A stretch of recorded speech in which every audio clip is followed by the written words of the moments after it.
کہ جنت میں ایک ایک درخت ایسا ہے کہ اگر ایک گھوڑ سوار 100 سال تک، صحیح بخاری میں آتا ہے 100 سال تک گھوڑے پہ بھاگتا رہے، اس کے سائے سے باہر نہیں نکل سکتا.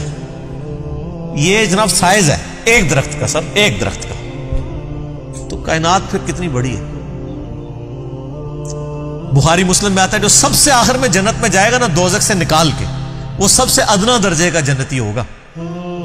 لاکھوں کروڑوں سال دوزخ میں جلے گا، جب اس کے سارے گناہ دھل جائیں گے دوزخ کے عذاب کے بس، اور بس اس کے پلے صرف یہ نیکی ہوگی کہ اس نے زندگی میں ایک دفعہ لا الہ الا اللہ کہا ہوگا، بس یہ کلمہ اس نے پڑھ لیا ہوگا، لا الہ الا اللہ محمد رسول اللہ، یا اپنے بھی وقت کے پیغمبر پہ جو اپنے زمانے میں امتوں کے تھے ان پہ ایمان لائے ہوں گے.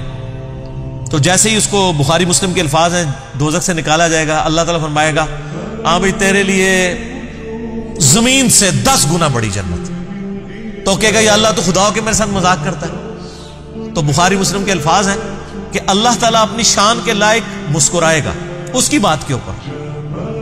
اللہ فرمائے گا مذاق نہیں کر رہا، حقیقت بات ہے کہ جو یہ روئے ارض ہے، یہ جو میریکل پلانٹ ارتھ ہے، اس سے 10 گنا بڑی جنت ہے اس شخص کے لیے جو سب سے آخری درجے کا جنتی.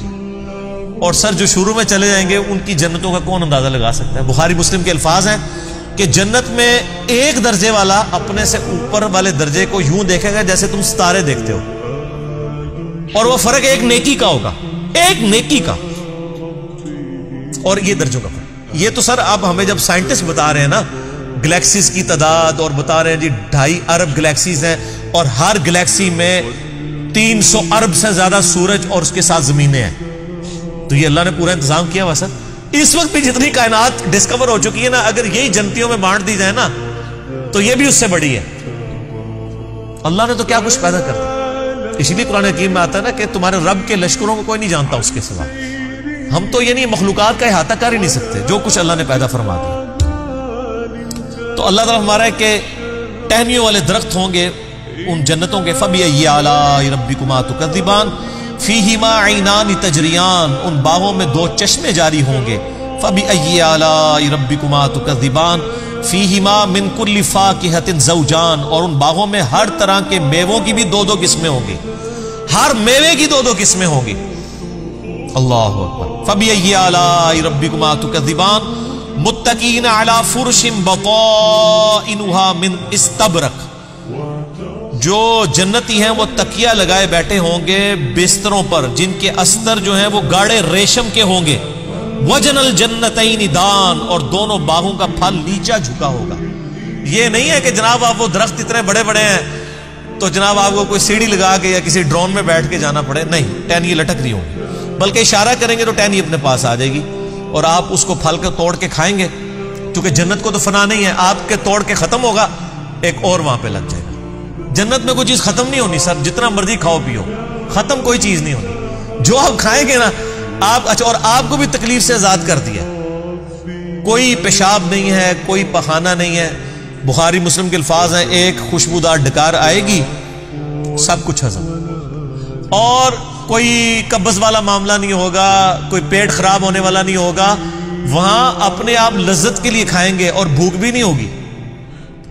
بھوک کے بغیر بھی لذت کی وجہ سے آپ کھانا کھائیں گے، اور لذت کی وجہ سے آپ جتنا مرضی. یہاں پہ بھی لوگ بھوک کے بغیر لذت کے لیے کتنا کچھ کھا جاتے ہیں. کہتے ہیں میں تو انہیں کھانا کھا کے آیا تو رکھو تو پھر 2 پلیٹیں کھا جاتے ہیں. ٹھیک، ادھر بھی اتنے لوگ موجود ہیں. بعض میں جو کچھ بھی بیچاروں کے ساتھ ہوتا رہے تو وہ ایک علیحدہ بات ہے، لیکن وہاں پہ یہ کچھ نہیں ہوگا. فَبِأَيِّ آلَاءِ رَبِّكُمَا تُكَذِّبَانِ فِيهِنَّ قَاصِرَاتُ الطَّرْفِ لَمْ يَطْمِثُهُنَّ إِنسٌ قَبْلَهُمْ وَلَا جَانٌ. ان جنتوں میں نیچی نگاہوں والی حوریں ہوں گی جن کو نہ کسی انسان نے چھوا ہوگا نہ کسی جن نے اس سے قبل. اچھا، ان آیات سے اب یہ بھی پتہ چل گیا کہ جنوں کے لیے بھی ایک جنت ہے اور انسانوں کے لیے بھی جنت ہے. جنوں کے لیے ظاہر ہے ان کی ریکوائرمنٹس اپنی ہیں، آپ کو پتہ ہے. صحیح بخاری میں آتا ہے، صحیح مسلم کے اندر کہ نبی علیہ السلام نے منع کیا ہے کہ آپ گوبر یا ہڈی کے ساتھ استنجا نہ کریں، کیونکہ جنوں کی خوراک ہے اس کے اندر. ہماری خوراک تو گوبر یا ہڈی کے اندر نہیں اللہ نے رکھی ہوئی ہے. تو جنوں کی آرائش کا ان کی جو خواہشات کا سامان الگ سے ہے، ان کی جنت الگ ہے، انسانوں کی جنت الگ ہے، لیکن ان کے لیے اپنی جنیاں ہوں گی، تواڈے سے تواڈیاں جنیاں ہوں گی، ٹھیک ہے. وہاں لیکن جنیاں نہیں ہوں گی، وہاں پہ بڑی شریف قسم کی بیویاں ہوں گی. جی فَبِأَيِّ آلَاءِ رَبِّكُمَا تُكَذِّبَانِ كَأَنَّهُنَّ الْيَاقُوتُ وَالْمَرْجَانُ، اور یہ جنتی عورتیں ایسی ہوں گی گویا یاقوت اور مرجان ہیں.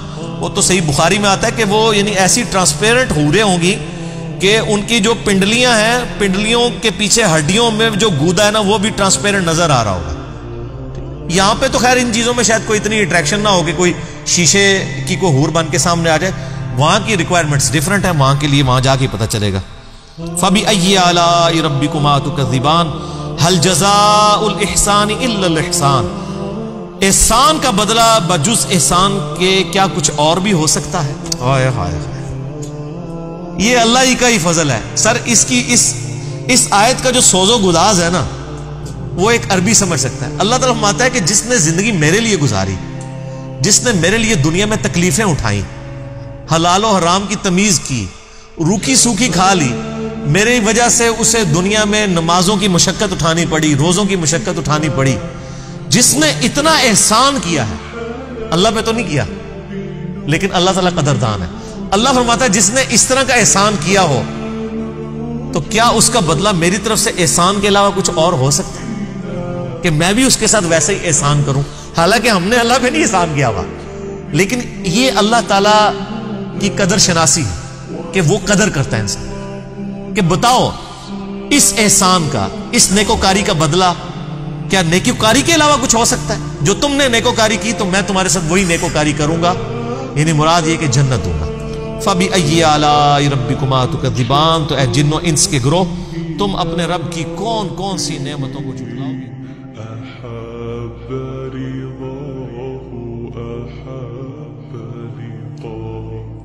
يظل